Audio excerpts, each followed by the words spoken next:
کامیابی کی دعا کی تھی اور دعا قبول ہوئی، تو مسجد آج بھی موجود ہے۔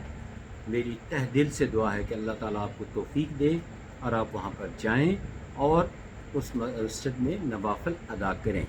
اگر نماز کا وقت ہو جائے تو لوگ وہاں خود ہی امامت نماز کا اہتمام کر لیتے ہیں، لیکن دعا مانگنے کا سلسلہ کبھی نہیں چھوڑنا چاہیے۔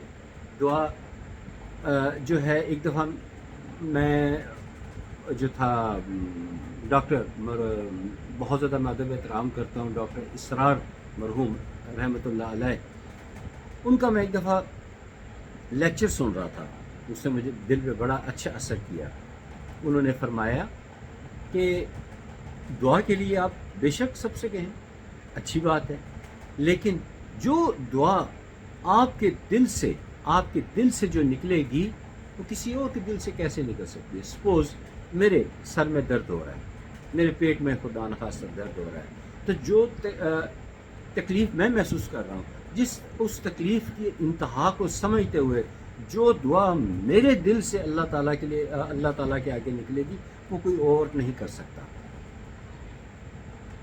ٹھیک ہے، دوسروں کو کہیں کہ آپ مجھے اپنی دعاؤں میں یاد رکھیں، وہ حج پہ جا رہا ہے، اسے کہنا جب اللہ تعالیٰ کے گھر جانا تو میرے لیے دعا کرنا، مجھے دعاؤں میں یاد رکھنا، تو اللہ تعالیٰ یقیناً دعا سنیں گے انشاءاللہ تعالیٰ۔ لیکن جو اپنے دل سے نکلے گی دعا، اس کا تو جواب ہی نہیں ہے۔ اس کے بعد آپ دیکھیے کہ ماں باپ گھر میں، جس کے بارے میں کچھ علماء کہتے ہیں فیکٹری ہے، دعاؤں کی فیکٹری ہے جو آٹومیٹک چل رہی ہے، تو ان کو دعا کے لیے کہیں، اے امی میرا جو ہے نا اللہ کے آگے دعا کریں، آج آپ نے جو نماز پڑھنی میرے لیے دعا کریں، ابو جی آج آپ نے جو نماز پڑھنی ہے اس میں میرے لیے دعا کریں۔ میرے بچے تو کم از کم مجھے کہتے ہیں، میرے تو بچے کہتے ہیں، تینوں میرے الحمدللہ، اللہ تعالیٰ انہیں سلامت رکھے، انہیں مزید ترقیاں عطا فرمائے۔ یہ اللہ کا شکر ہے کہ گھریلو لحاظ سے خاص طور پر میں اپنے بچوں اور ان کے مستقبل کے حوالے سے بڑا مطمئن ہوں، اللہ تعالیٰ کا شکر ادا کرتا ہوں، اور یہ اللہ کا کرم ہے کہ بے اختیاری میرے دل سے ان کے لیے دعا نکلتی ہے، وہ ایسے اچھے کام کرتے ہیں کہ میرے دل سے ان کے لیے دعا نکلتی ہے۔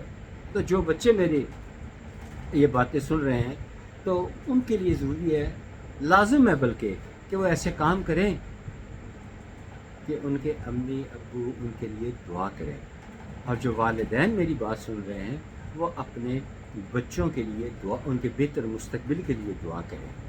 اگر کسی کے بچے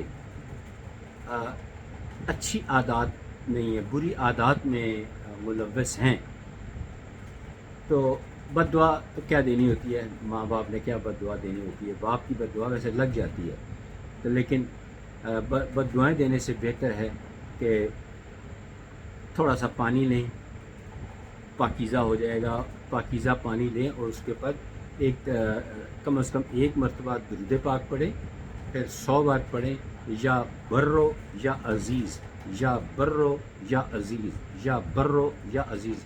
یہ میں نے 3 مرتبہ پڑھا ہے، آپ 100 مرتبہ پڑھیں اول آخر درود پاک کے ساتھ، پھر اس پانی پہ دم کریں اور وہی پانی اس بچے کو پلائیں جس کے پیر میں آپ کو پتہ چلے کہ یہ اس کی عادات اچھی نہیں ہے، انشاءاللہ اس کی عادات اچھی ہو جائیں گی۔ اور اگر کوئی شخص، کوئی لڑکا لڑکی کوئی بھی محسوس کرتی ہے کہ مجھ سے کچھ غلطی سرزد ہو رہی ہے، نماز میں کوتاہی ہو رہی ہے، یا سوسائٹی میری اچھی نہیں ہے، یا میری کوئی ایکٹیویٹی ایسی ہے جو اللہ کو ناپسند ہے، تو چاہتے ہیں کہ میری یہ بری عادت چھوٹ جائے، تو اس کے لیے پڑھا کریں، ایک تسبیح کر لیا کریں، یا حمیدو یا اللہ، یا حمیدو یا اللہ، یا حمیدو یا اللہ، یہ آپ پڑھ لیا کریں، انشاءاللہ تعالیٰ بری عادتیں جو ہیں وہ ختم ہونا شروع ہو جائیں گی۔ اب میں یہاں یہ کہنا مناسب نہیں سمجھتا کہ یہ آزمودہ ہیں، کیونکہ اللہ تعالیٰ کے دعا جو کی جاتی ہے اس کو آزمایا نہیں کیا کرتے، بلکہ یقین کے ساتھ کرتے ہیں، تو یقین کے ساتھ کریں تو انشاءاللہ تعالیٰ بڑے ہی فائدے ہیں۔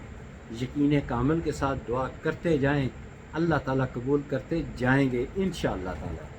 مانگنا چھوڑنا نہیں۔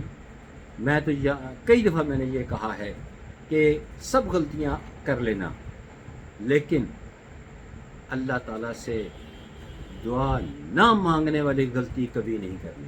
مانگتے رہیں مانگتے رہیں مانگتے رہیں، اللہ تعالیٰ تو سن رہے ہیں، ہر وقت سن رہے ہیں۔ کوئی گھڑی ایسی نہیں ہے کہ جس گھڑی اللہ تعالیٰ ہماری دعا نہ سنے، کیونکہ دیکھیں نا واضح طور پر اللہ تعالیٰ نے فرمایا سینتم ولا نوم، نہ تو مجھے اونگ آتی ہے نہ نیند آتی ہے۔ اللہ تعالیٰ کو نہ تو اونگ آتی ہے نہ نیند آتی ہے۔ ہمارے پیارے رب کو بہت پسند ہے کہ میرا بندہ میری طرف لوٹ کر آئے، مجھ سے مانگے، میں اسے عطا کروں، اور وہ عطا کرتے ہیں۔ فرق صرف اتنا ہے، میں نے شاید چند دن پہلے یہ بات بتائی تھی، وہ ہے یقین کامل کی۔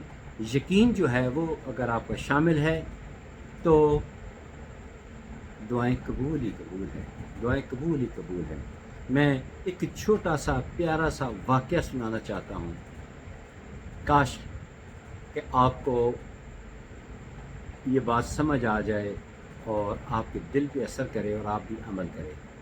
شاید کچھ دن پہلے میں نے بتایا تھا کہ سورہ قدر کے جو فوائد ہیں 3 دفعہ صبح اور 3 دفعہ شام کو پڑھنے کے، اس میں ایک یہ فائدہ ہے کہ یہ عمل کرنے والا اللہ تعالیٰ کی ذات کے سوا کسی کا محتاج نہیں ہوتا۔ میں چند سال پرانی بات ہے، میں اپنی چھوٹی بیٹی کو اکیڈمی میں لے کے جایا کرتا تھا شام کو۔ تو ایسے ایک پل لاہور میں ایک بڑا مشہور پل ہے، اسے کیولری گراؤنڈ پل کہتے ہیں۔ اس پل کے نیچے ایک جھونپڑی ٹائپ سمجھ لیں پڑی ہوتی تھی، جو بنی ہوئی، اس میں ایک بزرگوار وہ بیٹھے ہوتے تھے، وہ سیدھا کپڑے، اور لوگوں نے انتہائی غربت والا، اور ظاہر ان کی حالت بھی ایسی تھی، لوگ نا آتے جاتے انہیں کھانا دے دے۔ پاس ہی قریب کچھ لوگ ریڑھی باندھ بھی تھے، کھانا بھی بیچتے تھے، وہ بچا کچا کھانا انہیں دے دیتے تھے، بچی کچی روٹی بھی دے دیتے تھے، کچھ لوگ ویسے آ کے اسپیشل انہیں کھانا دے دیا کرتے تھے۔ تو عجیب سی ان کی زندگی تھی۔ چونکہ ایک دفعہ ایسے حالات بنے کہ میں بیٹی کو ٹیوشن کے لیے جب میں نے ڈراپ کیا تو واپسی کوئی ٹریفک کا ہرڈل تھی، تو میں نے وہیں انتظار کرنے کا فیصلہ کیا، گاڑی پارک کی۔ تو پتہ نہیں کیا خیال آیا، میں ان بزرگوار کے پاس چلا گیا۔ تو میں بڑا حیران ہوا جب میں نے السلام علیکم کہا تو انہوں نے بڑے ہی ڈیسنٹ طریقے سے جواب دیا، وعلیکم السلام ورحمۃ اللہ وبرکاتہ۔ تو میرا بھی حوصلہ بڑھا، میں نے کہا ان سے تو بات چیت ہو سکتی ہے۔ میں نے بات پوچھی، خیر خیریت، حالات واقعات پوچھے، تو بڑا مجھے حیرت انگیز انکشاف ہوا کہ انہوں نے پتہ کیا چلا کہ وہ ایک ریٹائر نہیں، اسکول ٹیچر تھے، اور ان اسکول میں کسی نے کوئی غبن کیا، غبن کو مس اپروپریشن کی۔ تو وہ جب ان تحقیق ہوئی تو کہتے ہیں نا مجھے راہ جاتے جو ہے نا وہ اس میں انوالو کر دیا گیا، اور مجھے بھی نوکری سے نکال دیا گیا۔ جب مجھے نوکری سے نکال دیا گیا تو میرے بیٹے اور بہو یہ تھے، ابھی 2 ہی میرے وقت بیٹے ہیں بلکہ، اور میں نے جلدی میں ان کی شادی کر دی سادگی کے ساتھ۔ اچھا وقت گزر رہا تھا کہ یہ میرے پاس آن پڑی، پھر میں ان پہ بوجھ بن گیا۔ میں نے ان کے تیور دیکھے تو میں گھر سے میں نے ان سے کہا، میں اس دکھاوے کے لیے کہا کہ میں گھر چھوڑ کے جا رہا ہوں، تو انہوں نے کہا جائے۔ کہتا میں پھر یہاں آ کے ڈیرا لگا لیے، تو یہاں میرا وقت زندگی گزر رہے ہیں۔ میں نے انہیں یہ والا سورہ قدر والا کا وظیفہ بتایا، میں نے کہا یہ کرے، اور میں نے انہیں اپنا وزٹنگ کارڈ بھی دیا کہ اگر آپ کو کوئی مالی ضرورت ہو۔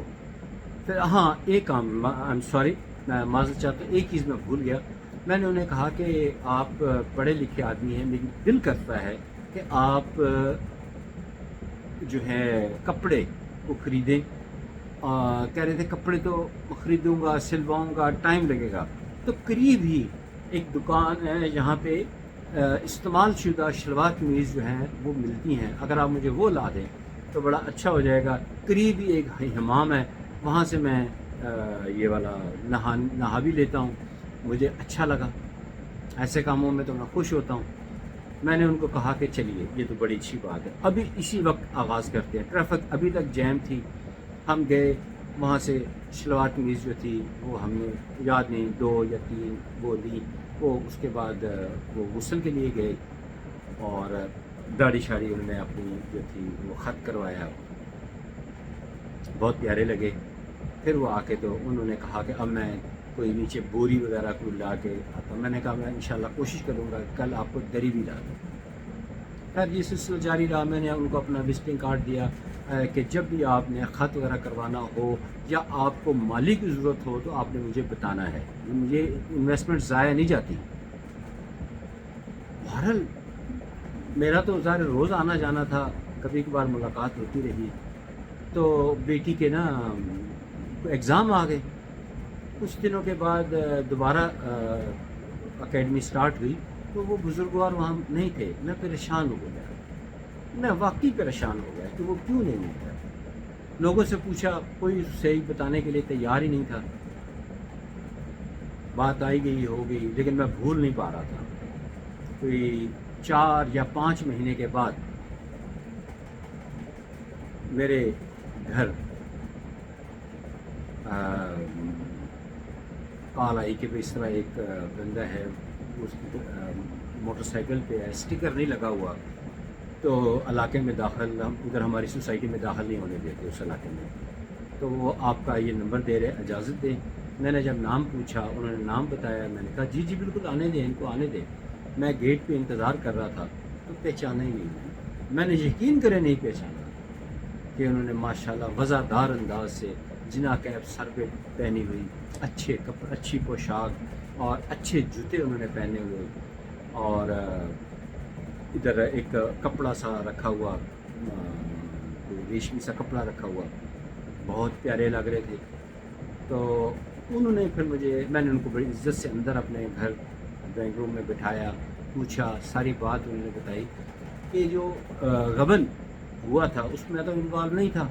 ایک اچھا آفیسر آیا، اس نے تحقیق کی اور اس نے کہا یار یہ تو بے قصور ہے آدمی، کہتے ہیں میں بھی بے قصور تھا، ایک اور میرے کولیگ وہ بھی بے قصور تھے، اور ہمیں انہوں نے عدالت میں بیان دیا کہ یہ 2 بندے بے قصور ہیں، تو ہم دونوں بحال ہو گئے۔ مجھے پچھلی تنہائی بھی مل گئی ہیں، اور میری چونکہ ریٹائرمنٹ میں صرف 4 یا 5 مہینے باقی رہ گئے ہیں، تو میں نے 4-5 مہینے تک ریٹائرمنٹ ہو جانی ہے۔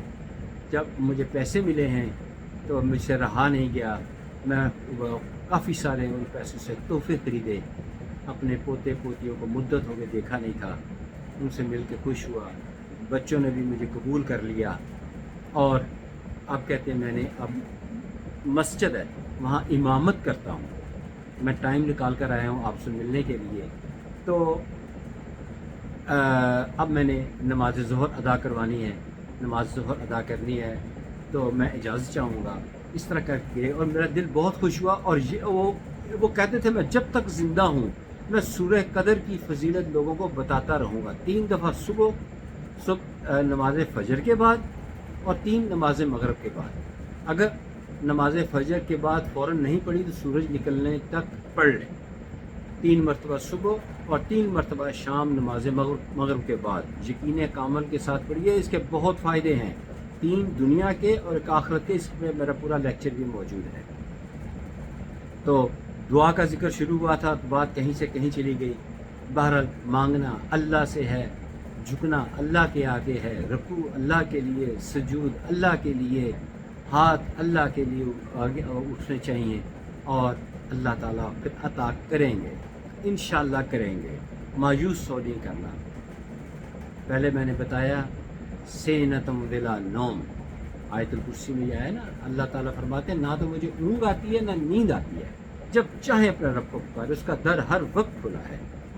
میرا خیال ہے کہ آج میں نے آپ کا کچھ زیادہ قیمتی وقت لے لیا، انشاءاللہ پھر آپ سے ملاقات ہوگی، تب تک اجازت دیجیے، السلام علیکم۔